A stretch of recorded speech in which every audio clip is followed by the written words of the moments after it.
Right, welcome back to this post-budget breakfast with the Minister and his team here at the Kelvin Grove in Cape Town. Wonderful to have them here with us to answer your questions and the questions of a lot of people in the room that I do hope are speaking for you. So we heard from Labour, Minister, just before the break. I don't know if you want to pick that up. Yeah, let me just pick up. Well, firstly, thank you, Tony, for the support that you usually give us. He has a tradition of speaking at this breakfast every year. You must just see how many years he's been doing it. And he seems to get younger and younger every year. Have you noticed how he hasn't lost his hair? Yeah. Maybe I should take his job. You know? Maybe. The question of business investing in the economy is another area where we need to open the doors to wider thinking and examination. That money is private money. And if you were in charge of R1 billion, you won't willy-nilly put that R1 billion where somebody else asks you to put it unless you're sure that you're going to get a return for it. It's as simple as that. Business is in the business of business to make money at the end of the day. And we will try to push them as much as we can to have a social conscience, to contribute to the transformation processes in South Africa, in their own interest, because they'll make more money if they actually do. And that's the part that business is missing. Some get it, as I can see from the nodding of heads, and others don't in this particular regard. So, Tony, the real answer about business investing is, you need to join us on a charm offensive to say, this is your country. We need to make it work. Jobs are not created by government. Government can do so much to create conditions, provide incentives, provide money for public employment programs, and support all sorts of ventures by small business or even larger businesses. At the end of the day, 70% of our economy is in private hands in one form or another, black or white, small or big, rural or urban. And it's people who are running those businesses in whatever form that create the jobs, or people create their own jobs at the end of the day. So the bottom line is nobody is obliged to invest. We'll have to create the necessary level of confidence in our own economy and in our politics at the end of the day, so that people believe that if they put their R1 billion in, A, they will make money, but B, it will be safe, and they can actually operate here for the next 5 to 10 or 15 or 20 years as well. And that's what we've been trying to do in the work that we've been doing with business and labor during the course of the last year. We also have areas of collaboration around, for example, the ratings that the country receives. That matters to business, but it also matters to government. And the work that we did last year to avert the downgrade or keep ourselves in investment grade is an issue we're going to revisit this year again. Yeah. Because this thing doesn't disappear. You get rated or assessed each year.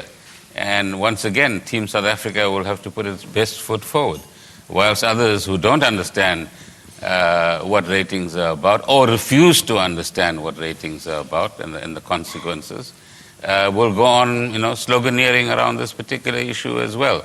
We who have to work in the real world, both on the government side and on the societal side, have to keep our feet on the ground, make sure that we maintain stability, keep the narrative in the right space, and ensure that we inspire confidence in this country, and not chase people away because we have short-term needs that are not consistent with society's needs at this point in time. So hopefully we can do the right thing. We've mentioned black empowerment, by the way, several times in the speech as well. And part of the conversation that the Deputy Minister is talking about is how are jobs created? Is it created because you allocate a few R1 billion through a government program? Or is there a different kind of dynamic? What's the relationship between transformation, growth, and job creation? And job creation and the education system and the training system. It's that connectivity that we need to understand a little better so that we can intervene in that dynamic in the right kind of way, both as the private sector and as civil society as well, and government. about labour broking? I know that many people want to talk about labour broking. Well, that's a matter that Labour and government has resolved through discussions with the Department of Labour, and they've reached a compromise in the previous period. There's a law that now embraces that compromise, and then I think there are still issues that need to be debated in that area, and hopefully they will have a constructive debate around that. Yeah. All right. Let's get another question coming from the floor, sir. If you'd like to pose your question. Thank you very much, Honourable Minister and everybody else. I'm Kolile Kuma from TVET Colleges Governors Council.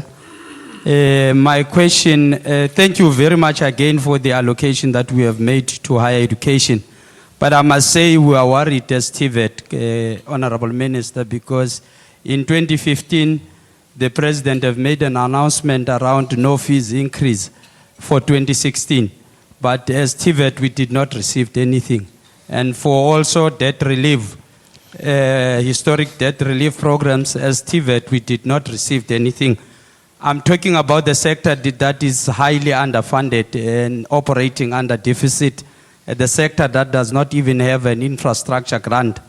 Now, my question to the Honourable Minister is, part of the underfunding for TVET colleges is informed by a failure from Treasury to comply with the norms and standard for funding for TVET colleges, where we were supposed for a learner to be subsidized 80% of program cost. Currently, as we speak, learners are subsidized 54%, which is less than what is required in terms of the law. And now the question is, how are we going to fix this? Because it impacts directly to the poorer of the poorest in those TVET colleges. Secondly, as we speak today, out of the 700,000 enrollment in TVET colleges, 230,000 are not funded. And obviously, it means that by implication, we must look where we can get funding for those particular students in any way. All right, I think we have to leave it there. I think we have got your Can point. I just put the last one through you? That I will just want to check, how are you as Treasury and government going to ensure this inclusive or radical economic transformation in a situation and address issues of NDP targets when the machinery, national machinery, which is TVET, is so highly underfunded? Thank you. All right, we'll leave it there. Focus on TVET colleges. Go, please, Minister. Now, firstly, let me agree that TVET colleges are a very crucial part of our training system. Secondly, that TVET colleges are not in good shape. So it's not just funding. It's also the management, the infrastructure, the curriculum content, and the kind of expertise that we have in these colleges as well. So we must open up that debate. Thirdly, again, you make the mistake, so we haven't been listening to one another this morning. You blame everything on the Treasury, you see? So we've got to hear each other. This is a government set of allocations, not Treasury's allocations. But let's leave that aside. You are underfunded at the moment. That is true. And we're very aware of it. And so part of this roadmap that I described earlier on, and part of what the Deputy Minister was saying, is that we need to correct that underfunding in the course of the next few years. So A, we recognize the problem, and B, we have every intention as government to start attending to that problem as well. So we'll get there. And you don't have to convince us that training institutions need to work effectively. But I don't know what your position is at the TVET college, but TVET college managers also need to play a much more dynamic role in making sure that those institutions work and that they actually deliver the quality of training that is actually required. So this is not a one-sided show where you can keep putting money in, but there's another side to it as well, which is the quality of performance that we're getting from TVET colleges. But you can be assured, we have Mr. Mokajana here. You see, you should really talk to him.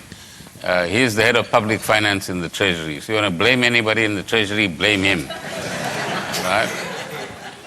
And, but have a chat later on so that we can explain to you what the context is at the moment, where we think we're going, and help us to create more skilled young people who not only ask others for jobs, but themselves become entrepreneurs and contribute to job creation as well. But thank you very much for raising that question. All right. Thank you very, very much. Thanks, Minister.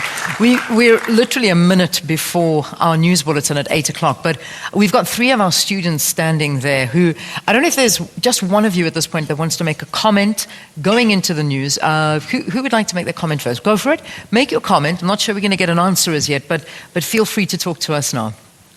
Pull the microphone down. It's easier to pull it down than to stand on your tiptoes, I think. All right, so we've got the students here, and also just to let you know that the winners of the budget speech competition are with us this morning as well. Not sure where they are, but we'll certainly meet them after the news at 8 o'clock, so stay tuned for that. All right, one of our students, which school are you from? Curtis-Gear High School. Excellent, nice to have you here. Greetings to the Honorable Minister and Deputy Minister and to the House at large. Standing before you is Sinomta Saba, Gumamtlane Estuko. I am very concerned about the issue of transport in the Eastern Cape, mostly in the rural areas where kids do not have access to transport to actually get to school. And they walk like long distances, and there's a high risk of danger because there are issues like rape and stuff. So I think there should be funding for transport for them to actually get to school. And secondly, the fact that some kids in the rural areas are being taught in mud infrastructures and they're taught under trees. So I believe funding should be granted to those schools because, as Deputy Minister said, that if you do not have the basic education, you won't be able to actually get higher. Yeah. And secondly, the issue regarding sanitary pads. It is an expense for women it is an expense for women who cannot afford sanitary pads, and it is also estimated that plus minus 7 million girls miss school because of menstruation. So now the price of sanitary pads is a tax on womanhood, and not only is it unfair, but the decision to tax sanitary pads as a luxury item is forcing some women to take desperate measures such as not going to school. Menstrual hygiene should be a right and not a luxury. I'm requesting for this funding because in 2011, Mr. President Zuma mentioned in his State of the Nation's address that the country will actually provide funding for sanitary pads to poor women. So I believe that we should all be equal, and since it is expensive, not all can afford, obviously. And yes, thank you. I love what you've said.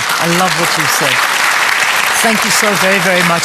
We're gonna come back. We're already eating into the news time, but I can almost foresee what the Finance Minister is going to respond to that. When you look at the budget, the breakdown that goes towards education is about 320 billion rand, and of that to basic education, it's 216 billion rand. So it's the Department of Basic Education that needs to use that money wisely to address that. But that's my answer. We'll get the Minister's answer after the news. All right, it's just gone 8. We'll appoint you as Deputy Minister now. Okay, all right, the Deputy Minister. Well, let's get the news just after 8 o'clock.